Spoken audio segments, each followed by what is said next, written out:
Guys, this part is from the original manhwa. It differs from mine in some events, as well as the pictures, drawings, and events, all of which are in higher resolution. I upload any part that comes out from the original story in addition to our own. This is a clarification because some people are still surprised by the republishing of parts. After a moment of contemplation, other players decided to go with him on the same route that Rio went, and while they were walking, they saw a village. It was a small village with haphazardly placed wooden stakes. One player asked, "What kind of village is that?" Another player answered, "That is the orc stronghold, and at the entrance to the village, an orc was standing there, almost like a patrol. Suddenly the orc heard a sound. Upon looking, he saw a person. It was Ryu holding his scythe. Ryu stepped from behind the tree towards the orc. The orc became furious and let out a screeching sound. Ryu lunged at the orc, and with one swing of his scythe, the orc's head flew off, and then the lower part of his body fell to the ground. After easily killing one orc, Black Scythe entered the stronghold, and when the orcs, who had been roaming the village, caught sight of the intruder, they grabbed the axes hanging from their waists. They shouted some unintelligible words, then orcs charged at Ryu with a determined spirit, but death befell the orcs, and without exception, bodies fell to the ground. And with momentum, Ryu entered a rudimentary hut.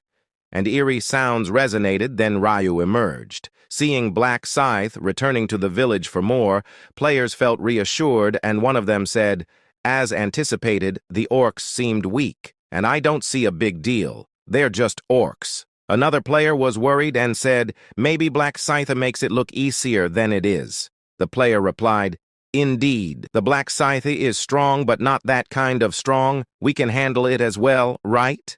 And another said, "In games, orcs often occurred as cannon fodder, easy to defeat. But the sheer might of Black Scythe might be the reason they look easy to kill.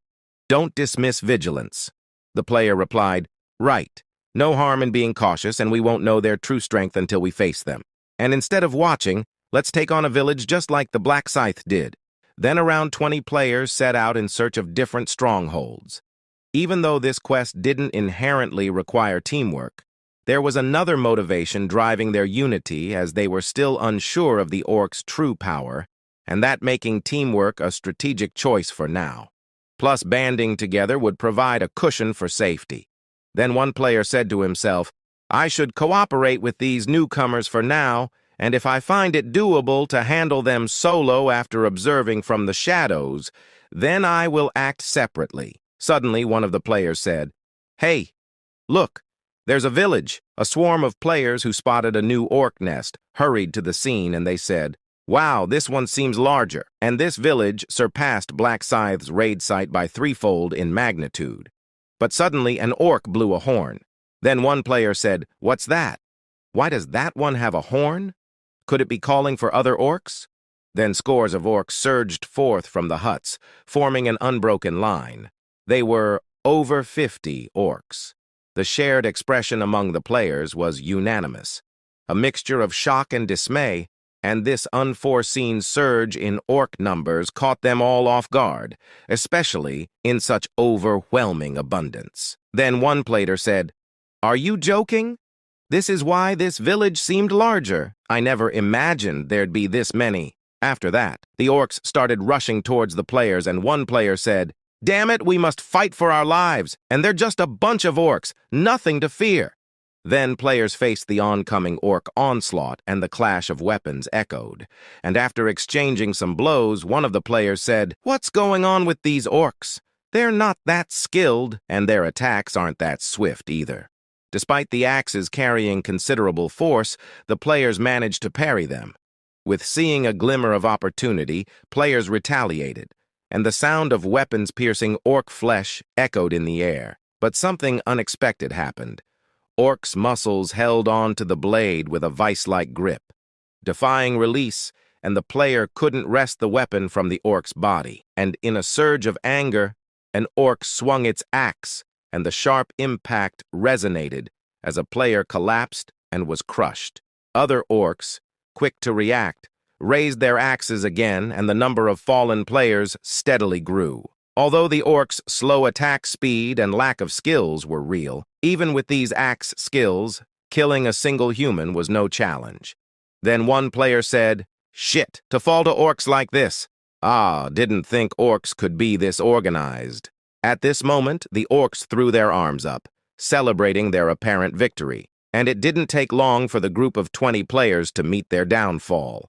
On the other side, Ryumin, who had been leading, suddenly cast a glance backward and said to himself, "Moments ago there were around 20 following me. Now, they've vanished."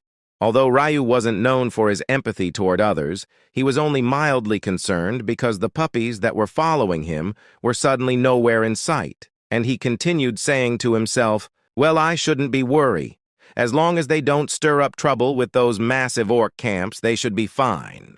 Ordinarily, it was wise to steer clear of orc strongholds because they were sizable, and with a single blast of the horn, more than 50 orcs would gather quickly, and nests usually have over 200 orcs. 20 players would hardly do any damage. This is why dealing with orcs was tricky. And this was not the only difficulty facing the orcs, because thanks to their distinct muscle density compared to humans, pulling a blade from them won't be easy. After that, Ryu entered another orc village and killed 3 orcs. At that moment, 2 orcs rushed towards Ryu. One of them was carrying a chain, while the other was holding an axe in his hand. Ryu swung his scythe, then quickly jumped, and lightly cut off the orc's head, then struck a lightning-fast blow to the other orc's back. Then Ryu landed on the ground, then turned to the orc and aimed his scythe at the orc's back and pushed the cut part of its back away. The orc split in half and fell to the ground. After that, a message from the system appears. Time left until round ends, 08:59 T2. Ryu said to himself about an hour had flown by, and it should yield a decent outcome. Ryu was relieved, and he already had a reason for it, as he'd already wrapped up the main quest.